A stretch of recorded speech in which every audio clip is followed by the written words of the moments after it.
요한복음 15장 1절부터 9절까지의 말씀인데요. 1절부터 4절까지만 보도록 하겠습니다. 1절부터 4절까지 말씀 우리 한 목소리로 합독합니다. 나는 참 포도나무요 내 아버지는 농부라.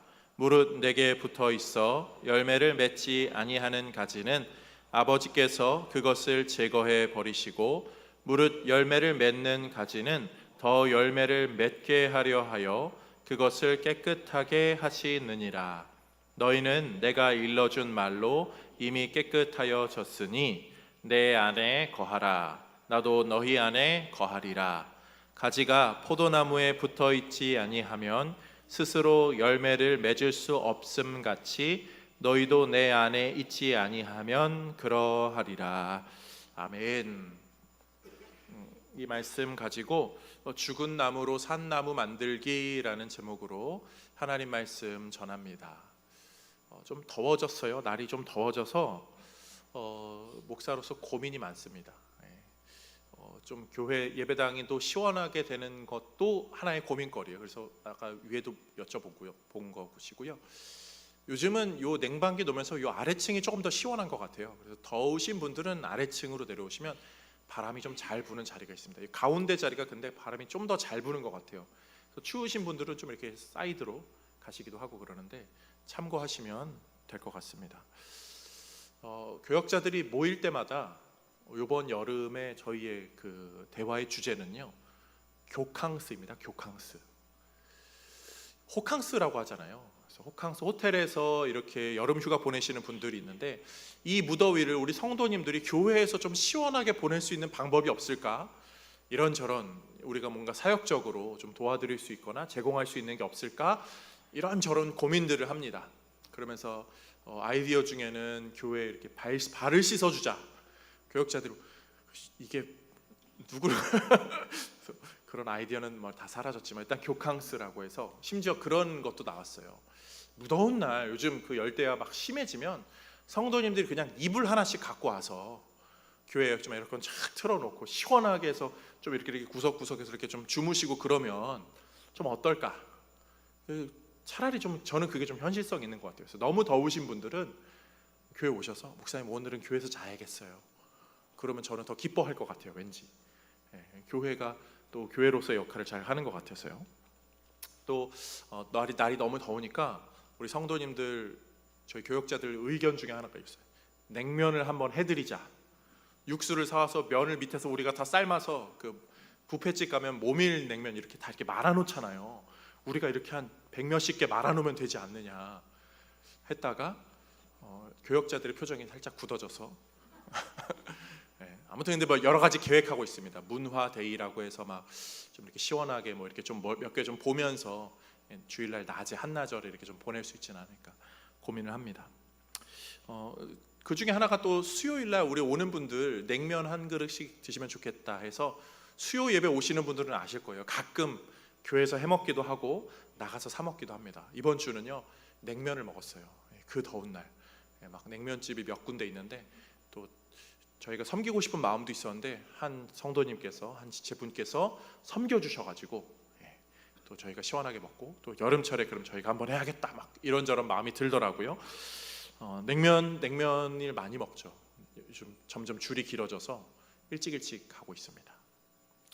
설교 중에 왜 쓸데없는 얘기 하느냐 생각할 수도 있는데요. 다 원고에 써 있어요. 사실 이런 내용들 다 전해야지. 제가 좋아하는 냉면집이 한 곳 있습니다. 그 중에 한 곳에 가면요, 거기는 좀 특징적으로 요 앞에 화단이 있어요. 화단이 있고 거기에 포도나무가 심겨져 있어요. 어딘지 아시는 분들은 다 아실 거예요. 이렇게 포도나무가 이렇게 넝쿨을 타고 올라가서 앞에 스탠드 같은 데에 쭉 포도나무가 쫙 펼쳐져 있고요. 계절이 지나면 포도송이가 막 열려요.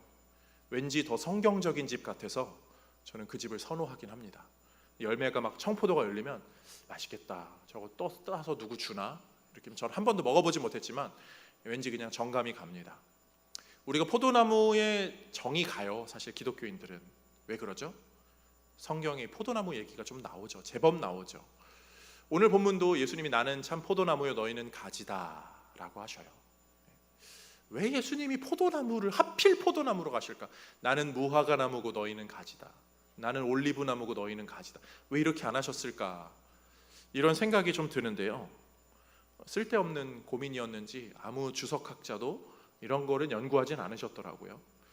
그래서 그냥 굳이 집중하지 않아도 되는 거구나 생각했는데, 포도나무가 그렇더라고요. 포도나무의 수명이 한 몇십 년 정도 된대요. 그리고 포도나무가 관리가 잘 되면 그건 100년 이상을 산대요. 그런 면에서 포도나무가 우리 인생하고 좀 비슷한 것 같아요. 잘 관리된 인생은 좋은 열매를 풍성히 맺으면서 100년 이상도 살기도 하잖아요. 이 본문을 딱 접하기, 묵상하기에 앞서서 나는 어떻게 잘 관리되는 포도나무인가 한 번쯤 생각해 보면서 오늘 말씀의 자리로 나아가시면 좋겠습니다. 건강히 잘 사셔서 100년 넘게 사시고 많은 열매 맺는 우리 모두가 되기를 주님의 이름으로 축복드립니다. 건강은 우리 모두의 관심사죠. 건강은요, 그런데 의외로 사소한 것으로 시작되고 또 이런저런 평소의 것으로 챙겨진다고 하더라고요. 건강하기 위해서 자세부터 바꿔야 된다는 얘기 하시죠. 이런 얘기하면 꼭 예배 갑자기 성도님들이 전체적으로 이렇게 움직이셔요. 이렇게. 목사는 앞에서 그런 게 보이거든요. 허리도 이렇게 쫙 펴시고, 좀 불편해야 건강해야 돼요. 편한 자세가 아니라 불편한 자세로 건강해야 된다고 그러고, 불편한 자세로 있어야 건강하다고 하고, 허리를 피는 것 중에 하나가요, 허리를 피는 게 아니라 등을 이렇게 펴라고 하더라고요. 등뼈를 이렇게 펴라고, 등을 잘 모으라고 이렇게. 그래야 이렇게 허리가 잘 펴진다고. 허리는 신경 쓰지 말고 등을 펴라. 사소한데요, 어디에 초점을 두느냐가 사실 더 중요하다는 거죠. 그러니까 허리에 초점을 두는 것 같지만 등 가운데를 이렇게 모아주는 거에 초점을 맞추라, 이런 얘기를 듣고 저는 무릎을 탁 쳤습니다. 제가 허리가 좀 안 좋으니까 저도 이렇게, 그래서 등을 이렇게 모으는 연습을 하거든요. 훨씬 더 좋은 것 같아요. 자세가. 허리를 이렇게 하면 허리가 요추가 압박을 받아서 안 좋고, 등을 이렇게 피면 자연스러워진다고 그래가지고. 어디에 초점을 맞추냐가 사실 중요한데요, 신앙생활도 마찬가지입니다. 오늘 본문 예수님의 이 요한복음 15장 말씀은 나는 참 포도나무에 너희는 가지다, 그래서 접붙여 있고 뭐 이런 것들, 열매들, 우리가 여기에 관심을 많이 갖는데, 실질적으로 오늘 본문을 좀 깊게 묵상하다 보면 예수님의 초점은 우리의 초점과는 좀 다른 것 같아요. 열매도 물론 중요하고 뭐 가지도 다 중요하지만 더 중요한 초점들을 우리가 놓치고 있진 않은가, 오늘 본문을 보면서 좀 살펴보고자 합니다. 세 가지 내용을 살펴볼 터인데요, 첫 번째로는요, 예수님은 우리에게 이 구원의 여하가 아니라 주님, 하나님께 제대로 붙여 있는가, 하나님께 초점을 두고 계십니다. 우리가 이 본문을 보면 나는 접붙여졌나? 나는 떨어졌나? 아니면 나는 이렇게 덜렁덜렁 돼 있나? 아니면 아직 뭐 싸매져 있나? 사실 그런 신앙으로 자기 자신을 자꾸 생각해 버리는 것 같아요. 그런데 이 본문은요, 물론 그런 영역도 있지만 주님, 하나님, 이 부분에 우리가 더 초점을 맞추고 본문을 살펴보아야 합니다. 1절 말씀을 함께 살펴볼게요. 읽어보겠습니다. 나는 참 포도나무요, 내 아버지는 농부라. 여기서 예수님이 너는 뭐다 라고 먼저 얘기하지 않아요. 나는 포도나무고, 더 중요한 내 아버지는 농부라. 하나님 아버지에 대한 표현, 언급을 합니다. 이스라엘 백성들은요, 이 포도나무와 농부의 이야기를 들으면 이사야 5장을 떠올릴 수밖에 없어요. 그들의 교육 속엔 이게 당연히 나오거든요. 5장에 이게 나와요. 5장 1절, 나는 내가 사랑하는 자를 위하여 노래하되 내가 사랑하는 자의 포도원을 노래하리라. 내가 사랑하는 자에게 포도원이 있으며 심히 기름진 사내로다. 2절, 땅을 파서 돌을 제하고 극상품 포도나무를 심었도다. 이 농부의 역할, 포도밭의 주인인 하나님 아버지, 그 농부의 역할을 말하고 있어요. 그 중에 망대를 세웠고 또 그 안에 술틀을 팠도다. 예수님이 나는 참 포도나무요, 너희는 가지다 라고 말하면 이 제자들은 이사야 5장을 떠올리는 거예요. 그런데 이사야 5장에는 그 농부의 역할, 땅을 파고 돌을 제하고 망대를 세우고 심지어 술틀까지 만들었대요. 이미 심을 때부터 열매가 열리고 좋은 열매로 나는 이걸 해야지, 그 계획을 다 갖고 계신 그 농부의 마음이 여기에 담겨 있는 거죠. 하나님 아버지께서 우리의 농부다라고 하는 것, 우리가 신앙생활하면서 나는 붙여졌나? 나는 구원 받았나? 나는 떨어졌나? 나는 버려진 가지인가? 나는 태워질 가지인가? 이런 것에 연연하기 이전에 아무리 버려진 가지라도 붙이셔서 생명의 가지로 바꾸시는 그 농부 되신 하나님에 대한 의지, 신뢰, 그분으로 인한 평안함이 우리 마음속에 깊이 자리 잡아 있기를 주님의 이름으로 축복드립니다. 그런 면에서 우리는 이 15장을 볼 때 하나님을 깊이 묵상해야 돼요. 그분이 농부시라면, 그런 금손 농부 있잖아요. 키우는 것마다 잘 자라는 농부, 그분이 우리 아버지시니까 내 인생에 그분이 접붙여 주시고 만져주시면, 그분이 진단하시면 나 같은 가지도 건강하고 튼실한 가지, 주렁주렁 열매 맺는 가지 되지. 하나님, 나 그런 가지 되게 해주세요. 내가 구원 받았느냐 안 받았느냐 그런 것 때문에 불안에 떨지 않게 나를 더 굳센 가지로 세워주세요. 소망하는 우리 모두가 되기를 주님의 이름으로 축복드립니다. 신앙생활하면서 사람들이요, 이 붙었냐 안 붙었냐 여기에 연연하는 것이 우리에게는 약점이고 아킬레스건이 됩니다. 그리고 그래서 그런지 내가 구원받았다, 내가 붙었다라고 하면 일단은 안도의 숨을 쉬고, 난 세례 받았으니까, 난 구원 받았으니까, 난 교회 다니니까 아버지가 나를 사랑하지 라고 하고 너무나 안일하게 세속적으로 가는 경우들이 있어요. 이게 우리 중심의 신앙생활이죠. 하나님 아버지의 마음이 아니라 우리의 마음이에요. 난 세례 받았으니까, 나는 접붙여졌으니까, 나는 구원 받았으니까. 근데 오늘 본문은 그 구원의 초점이 아니라 아버지께 초점이 있다고요. 하나님 아버지의 마음은 어떤 것일까요? 야, 잘 접붙여졌으니까 이제 마음대로 살아라가 아니라, 하나님 아버지는 그 이후 술틀까지 만드시는 분이에요. 잘 접붙인 걸로 잘 열매 맺어서 내가 이걸로 이렇게 저렇게 해야지. 아버지의 마음을 헤아린다면 적당히 붙었으니까 신앙생활 요 정도 해야지가 아니라, 아버지가 기뻐하시는 일이 뭘까? 그러면서 우리의 신앙생활이 조금 더 성숙으로 나아가야 되는 거죠. 예전에 한 선교단체 대표분께서 목사님이 쓰신 책 중에 얼음냉수라는 책이 있어요. 책을 한 2권 정도 소개해드리면, 얼음냉수는 잠언 25장 13절 말씀으로 묵상하면서 쓰신 거죠. 충성된 사자는 그를 보낸 이에게 마치 추수하는 날에 얼음냉수 같아서 능히 그 주인의 마음을 시원하게 하느니라. 아멘. 요즘 같은 날 얼음냉수 뭐 다들 잘 아실 거예요. 그 효과가 대단하죠. 시원한 물 한 잔. 근데 그 책에 그런 내용이 나와요. 이게 주인의 마음을 시원하게 하기 위해서는요, 얼음이 녹아져야 한다고요. 신자가요, 아버지의 마음을 헤아린다는 것은요, 아버지가 원하는 바대로 하는 거지 내가 원하는 바대로 사는 것이 아니라고요. 자기를 부인하고 자기를 내려놓고 때로는 자기를 포기하는 것, 그게 얼음냉수 같은 성도가 보여줄 수 있는 모습입니다. MBC 앵커였던 분이 목사님이 되셔가지고 목회를 잘 하시죠. 조정민 목사님이라고 기독교 TV 같은 데도 잘 나오시는데, 그분이 얼마 전에 교회 속 반그리스도인이라는 책을 내셨어요. 그 책에도 비슷한 내용이 나와요. 여기서 말하는 반그리스도인은 반대되는 그리스도인이라는, 그 안티크리스천이라는 의미도 있지만 절반짜리 그리스도인을 말하기도 해요. 교회를 다녀요. 신앙생활을 합니다. 교회 성도예요. 그런데 막 삐져요. 그리고 뭐 짜증내요. 화내요. 성숙하지 못한 성도들인 거죠. 그게 다 자기 중심적인 거예요. 아버지가 원하는 모습이 아니라 자기를 포기하지 않고 자기를 부인하지 않고 내 중심적으로 이렇게 돼야 돼, 저렇게 돼야 돼, 나는 이래야 돼, 저래야 돼라는 그 자아가 너무 강할수록 그리스도인답지 못한 모습으로 사는 것, 그게 반절짜리 그리스도인이라는 거예요. 심지어 철학자도 네 자신을 알라고 그랬는데, 우리는요, 우리 자신을 너무 모르는 것 같아요. 우리가 얼마나 죄악된 자인지, 얼마나 게을러지고 얼마나 세속적인 것이 틈만 나면 그러고 싶어하고, 얼마나 안일하게 우리가 살아가는지. 신앙생활 하는데 열심을 내야 될 필요를 못 느끼죠.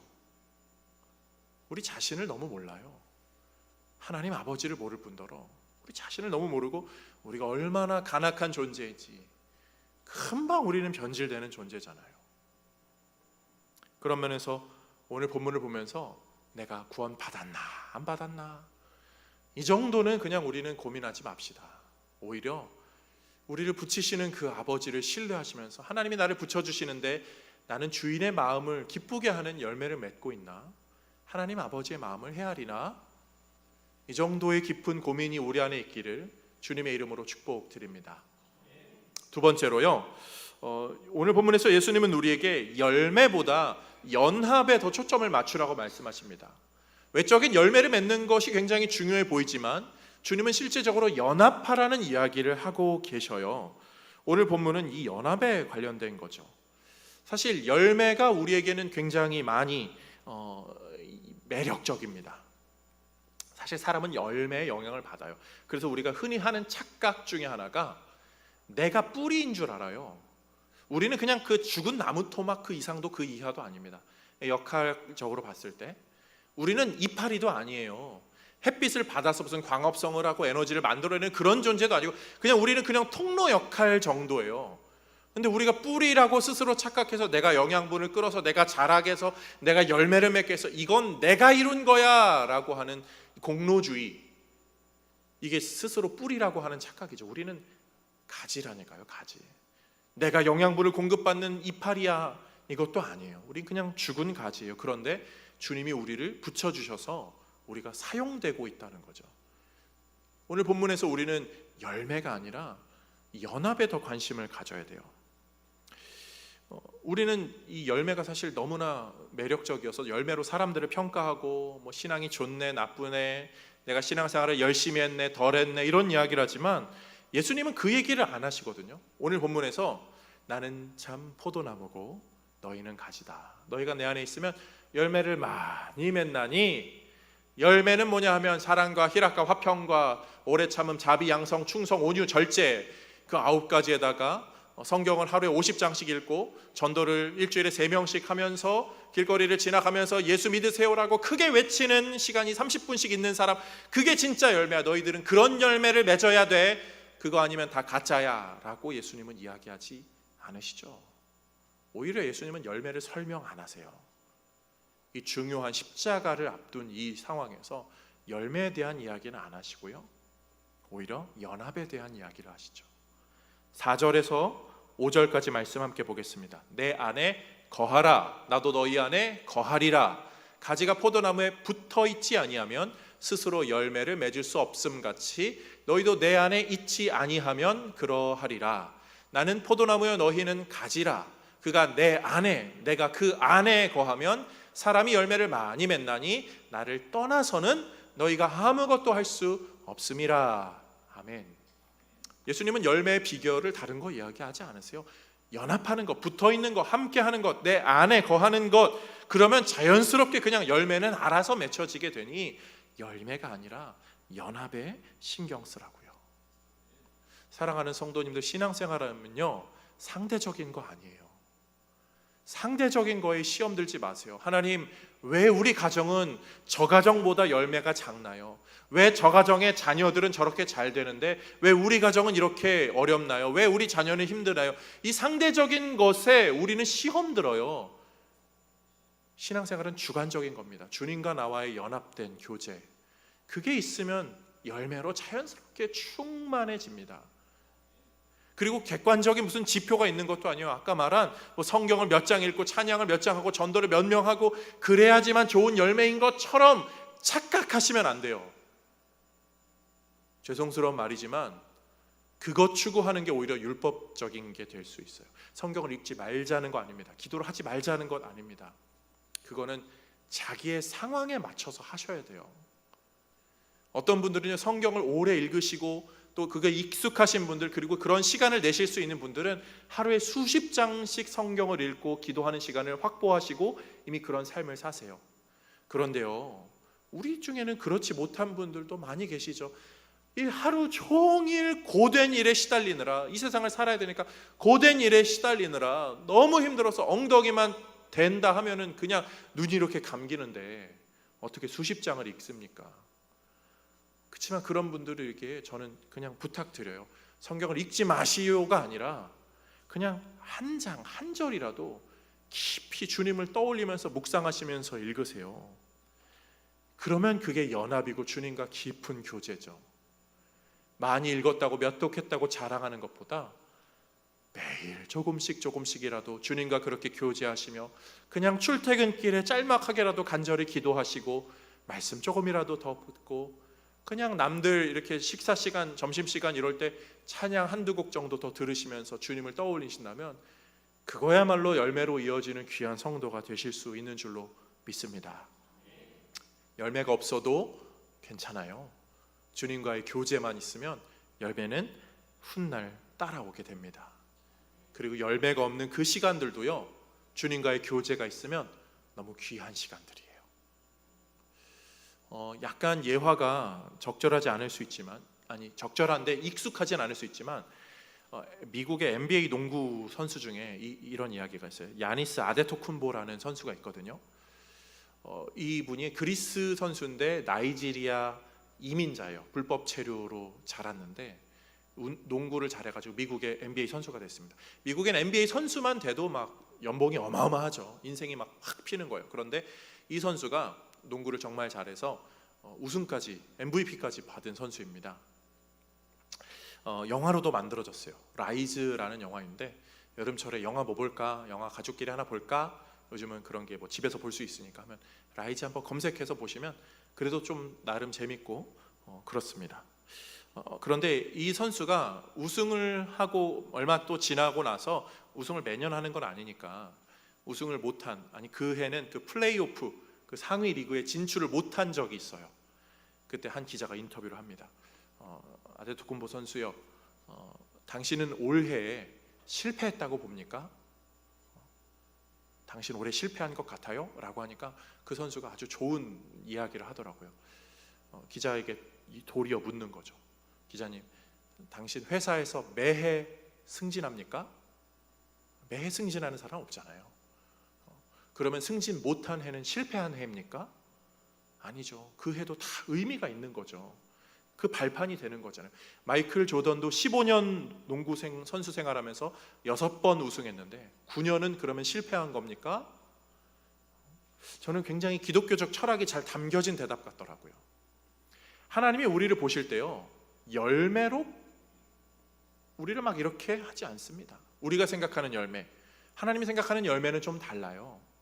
그분은요, 우리가 난 올해 열매 하나도 못 맺었어, 나는 지금 열매가 없는 그러한 앙상한 가지야 라고 할지라도요, 하나님은 그게 열매 없는 인생이라고 보지 않으세요. 하나님은 마음의 중심을 보시고 우리를 감찰하신다고 하죠.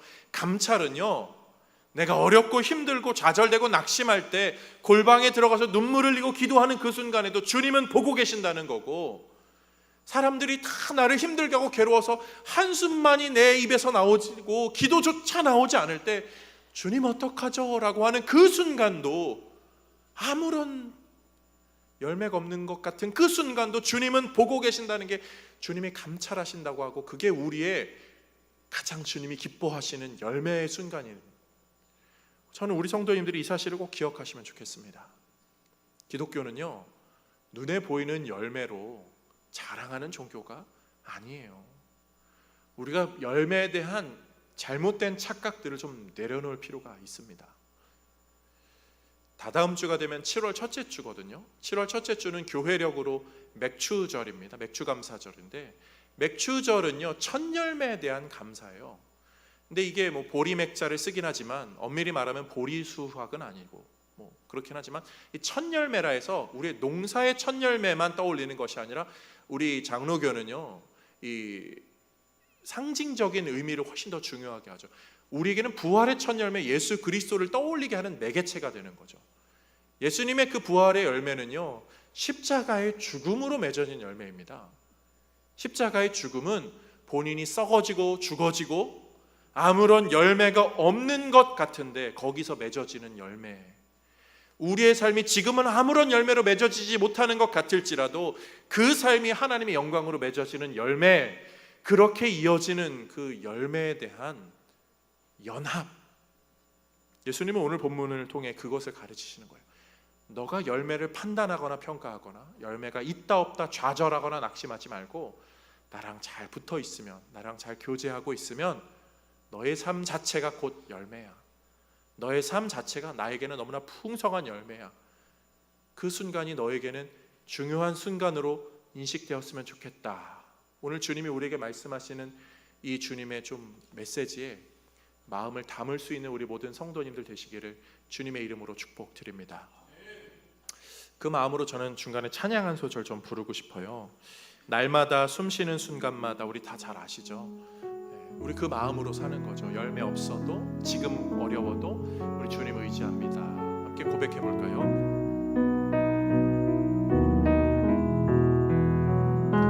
날마다 숨쉬는 순간마다 내 앞에 어려운 일 보내 주님 앞에 이 몸을 맡길 때 슬픔 없네, 두려움 없네. 주님의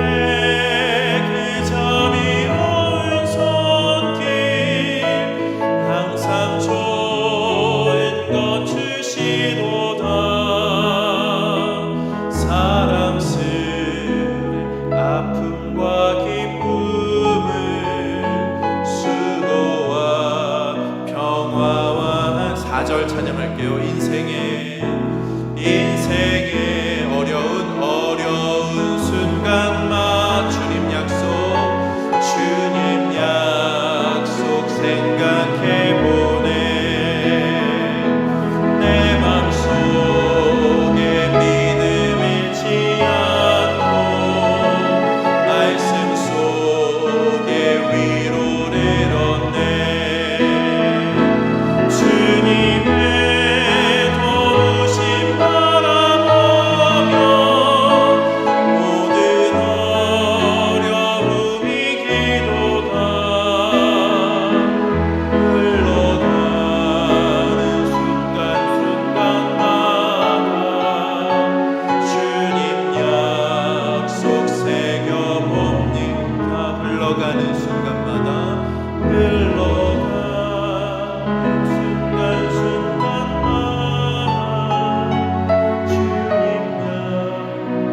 새겨봅니다.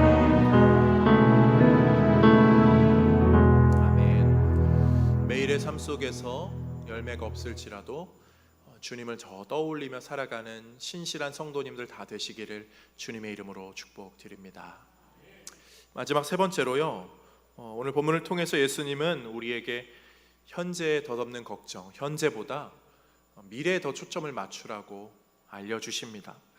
신앙생활하면서 현재가 참 어려워요. 현재의 문제, 지금 내 몸의 상태, 현재의 고난들, 그리고 나에게 주어진 현실들, 다른 사람들과 비교되는 그런 모습들, 이 현재가 참 우리에게는 큰 걸림돌입니다. 그런데 주님은 우리에게 좀 미래를 보라고 하세요. 오늘 본문은요, 내 안에 거하면, 나에게 붙으면, 나와 함께하면, 이런 가정법적인 요소들로 구성되어 있어요. 미래를 보라는 거죠. 지금은 죽은 나무 같을지라도 붙어 있으면 결국은 건강하게 열매를 맺다. 심지어 많은 열매를 맺는다고까지 예수님이 위로해 주시는 말씀이에요. 성도는 그런 장래의 영광을 보면서 사는 존재들입니다. 사람들은 과거의 영향을 받는다고 하고 현재의 영향을 받는다고 하지만, 물론 맞지만 그리스도인들은 미래의 영향을 받는 사람들이에요. 장래에 우리에게 주어질 그 영광, 그 축제, 그 기쁨, 그 잔치, 그것 때문에 우리는 소망으로 살아가는 거죠. 사도 바울이 그 마음으로 뭐라고 말합니까? 로마서 8장 18절, 생각하건대 현재의 고난은 장차 우리에게 나타날 영광과 비교할 수 없도다. 고린도후서 4장 17절 18절, 우리가 잠시 받는 환난에 경한 것이 지극히 크고 영원한 영광에 중한 것을 우리에게 이루려 함이니, 우리가 주목하는 것은 보이는 것이 아니요 보이지 않는 것이니, 보이는 것은 잠깐이요 보이지 않는 것은 영원함이라. 아멘. 보이지 않는 것, 하나님 나라, 그것을 바라보며 달려가는 거예요. 사랑하는 성도님들, 신앙생활은요, 미래를 우리가 바라보면서 살아가는 것입니다. 하나님이 나에게 주실 은혜, 나에게 주실 그 나라, 그 영광, 그 재회, 그 기쁨, 그것을 떠올리면서 내가 현재가 힘들어도 오히려 더 힘든 사람들을 도와줄 수 있고요, 상황이 좋지 않아도 절망과 낙담으로 빠지는 것이 아니라 미래의 소망이 있기 때문에 오히려 더욱더 갈망함으로 자세를 고쳐 잡을 수 있어요. 그 미래의 열매가 우리에게 주어졌다는 것, 그것이 성도가 가져야 될 소망이죠. 열매를 맺으시는 분이 하나님이십니다. 그런데 그 하나님이요, 성경에서 이런 이야기를 하시죠. 6년 동안은 소출을 나게 하고 마지막 7년째는 어떻게 하라고 하죠? 쉬라고 하세요. 왜요? 하나님은 이 세상에서는 열매를 못 맺는 그 휴지기가 꼭 필요하다는 걸 아셔요. 그런 면에서 저는 지금 이 시대가요, 휴지기 같아요. 교회가, 성도가, 또 우리 자신들이. 그런데 이 휴지기가 쓸모없는 것입니까? 아니죠. 가장 좋은 비료는요, 액체로 된 것도 고체로 된 것도 어떤 상표도 브랜드도 그게 아니라 가장 좋은 비료는 적절하게 휴지기를 갖고 썩어져서 만들어진 토양입니다. 하나님은 우리에게 지금 그런 시간들을 좀 보내게 하시는 것 같아요. 그리고 썩어져도 쉬고 있어도 괜찮다, 내 안에 있다면 농부 되신 분께서 열매를 많이 맺도록 키워주시기 때문이죠. 그래서 주님은 우리에게 다른 것 말고 접붙여져 있으라고 우리에게 좀 말씀해주고 계세요. 접붙이기 위해서는요, 두 가지가 필요합니다. 뭐 칠지 모르시겠죠? 아주 죽게 가까이 쳐주시면 돼요. 네, 접붙이기 위해서는요, 두 가지가 꼭 필요해요. 한 가지는요, 내가 잘린 가지가 되어야 돼요. 그리고 또 하나는요, 원가지가 의도적인 상처가 있어야 됩니다. 내가 잘리지 않은 가지면요, 썩어진 가지, 문드러진 가지에 붙여져 있으면 접붙임이 되지가 않죠. 그러나 내가 잘려져야 돼요. 내가 잘려진다는 건 성도로서 죄악된 요소들을 좀 끊어내야 될 필요가 있다는 거예요. 가지치기가 좀 돼야 될 필요가 있다는 거예요. 근데 그보다 더 중요한 것은 원가지에 상처가 나 있어야 돼요. 의도적인 상처. 일부러 원가지가 상처를 내고 거기에 탁 맞아져야지만 이게 접붙임이 제대로 잘 되죠. 예수님이 이 땅에 오신 게 그런 거거든요. 그분은요, 근원이세요. 그분은 가지 정도가 아니라 뿌리요 그 전체입니다. 그런데 그 뿌리가 일부러 가지가 되어서 이렇게 나오신 거예요. 그리고 접붙임 받기 위해서 스스로 상처가 나셨죠. 스스로 죽으셨죠. 스스로 십자가에 달리셨죠. 우리의 죄값 때문에 그 죽음을 감당하셨어요. 그래서 우리가 그것 때문에 접붙임 바 되는 은혜를 누리게 되었죠. 지금은 열매가 없을지라도 접붙임 바 되면 썩어질지라도 그것이 의미가 있는 썩어짐이 되는 것이죠. 그것을 저는 성경적으로 좀 이렇게 표현하고 싶어요. 예수님의 십자가에 못 박히심과 우리의 접붙여짐을 떠올릴 때 그분이 죽은 나무에 매달리심으로 우리가 사른 나무에 매달리게 되었다. 그분이 죽음으로 놓여지셨기 때문에 죽음으로 놓여진 우리가 생명의 나무가 변화되는 열매를 맺게 되었다. 십자가의 은혜가 그런 거죠. 굳이 가지가 되실 필요도 없고 굳이 상처를 내지 않으셔도 될 그분이, 굳이 죽은 가지를 돌아보지 않으셔도 될 그분이 우리를 위해서 스스로 상처 나셨고 스스로 죽으셨어요. 그 주님에 대한 신뢰가 있다면 죽어도 괜찮아, 썩어져도 괜찮아, 부활의 열매로 바뀔 거야. 우리의 삶도 동일해요. 안 돼도, 지금 안 돼도, 현재가 어려워도 괜찮아, 미래의 소망으로 내가 이끌어 줄게. 저는 그게 열매라고 생각해요. 다른 거 말고요. 우리의 삶 자체가, 우리의 인격이, 우리의 신앙이, 우리의 인생 자체가 열매입니다. 다른 많은 열매, 세속적인 열매가 없어도 내가 주님과 교제하면서 하루하루 신실하게 살아가면 그게 진짜 영향력 있는 성도로 세워지는 것이겠죠. 이 시대에 그런 열매가 좀 적은 것 같죠. 우리 주변에도 그런 인격이 좀 적은 것 같고, 그런 사랑과 희락과 화평과 오래 참음, 충성, 온유, 절제, 그런 게 좀 적은 것 같고, 그냥 사람들은 자기 편안함, 자기 안식, 게으름, 자기 쾌락, 즐거움, 그런 열매만 추구하는 것 같아서 우리의 가슴이 좀 쓰리고 하나님의 가슴은 더 많이 쓰리실 것 같아요. 우리 그런 하나님의 마음을 좀 헤아리면서 주님, 제가 잘 붙어 있으므로 건강하게 자라고 싶어요. 그리고 저를 사용해 주세요. 제가 더 성숙한 인격으로 주님께 나아가게 해주세요. 그런 건강한 신앙으로 사모하고 하나님께 세워지는 우리 모두가 되기를 주님의 이름으로 축복드립니다. 우리 그 마음으로 좀 찬양할까요? 주께 가까이, 주께 가까이 날 이끄소서. 간절히 주님만을 원합니다. 채워주소서. 주의 사랑을 진정한 찬양 드릴 수 있도록. 다시 한번 주께 가까이, 주께 가까이 날 이끄소서. 간절히 주님만을 원합니다. 채워주소서. 주의 사랑을 진정한 찬양 드릴 수 있도록. 목마른 나의 영혼 주를 부르니 나의 맘 만져주소서. 주님만을 원합니다. 더 원합니다. 나의 맘 만져주소서. 목마른 나의 영혼, 목마른 나의 영혼 주를 부르니 나의 맘 만져주소서. 주님만을 원합니다. 더 원합니다. 나의 맘 만져주소서. 나의 맘 만져주소서.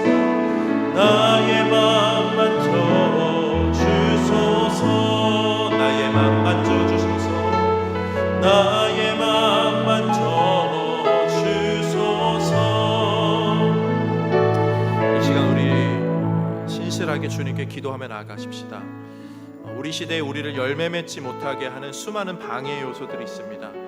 우리의 환경이 좀 우리를 힘들게 하고요, 우리의 내면이 우리를 좀 힘들게 하죠. 게으름이, 또 우리의 세상적인 쾌락 추구가, 또 그리고 인간적으로 계산하게 되는 다른 사람들과의 그런 비교 관점들, 그런 것이 다 열매를 못 맺게 하고 실질적으로 주님과 잘 붙어있지 못하게 방해하는 그런 요소들입니다. 이 시간 그 모든 것들을 주님께 좀 내어 맡깁시다. 주님과 더 깊이 교제하는, 주님과 더 깊이 붙어있는 그런 한 주간의 삶, 나의 인생 되게 하여 주옵시고, 또 내가 잘 붙어있을 수 있도록 농부 되신 하나님께서 나를 더 주님께 단단히 묶어 주옵소서. 여름이라고 게을러지는 것이 아니라, 또 시대가 어렵다고 내 개인의 현재가 어렵다고 안일해지는 것이 아니라, 또 내 개인이 현실이 너무 잘 되고 있어서 오히려 그것 때문에 또 주님과 멀어지는 것이 아니라, 상황이 이러든 저러든 바른 성도로, 바른 신자로 잘 세워지게 해달라고, 또 삶에 하나님 은혜 베풀어 달라고 개인의 기도 제목까지 함께 하여서 주님 이름 한 번 부르 우리 잠시 기도합니다. 주여